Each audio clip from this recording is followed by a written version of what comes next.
இலங்கை தமிழ் அரசு கட்சியின் பதில் பொதுச் செயலாளர் சுமந்திரன் இலங்கைக்கான இந்திய தூதுவர் சந்தோஷ் ஜாவை நேற்று முன்தினம் கொழும்பில் உள்ள தூதுவரின் இல்லத்தில் தனியாக சென்று சந்தித்து பேச்சுவார்த்தை நடத்தியுள்ளார்.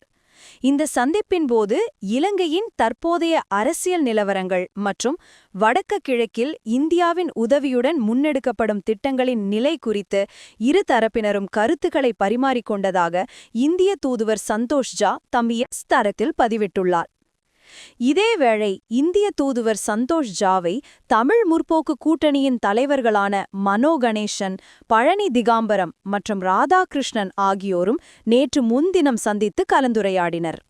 இந்த சந்திப்பில் மலையக பகுதிகளில் இந்திய வீட்டுவசதி திட்டம், இலங்கைக்கு வழங்கப்பட்டு வரும் மானியம் மற்றும் கடன் உதவி, காங்கேசன்துறை நாகப்பட்டினம் மற்றும் கொழும்பு தூத்துக்குடி இடையே எதிர்பார்க்கப்படும் படகு சேவைகள் போன்ற முக்கிய விடயங்கள் குறித்து பேச்சுவார்த்தைகள் நடைபெற்றன.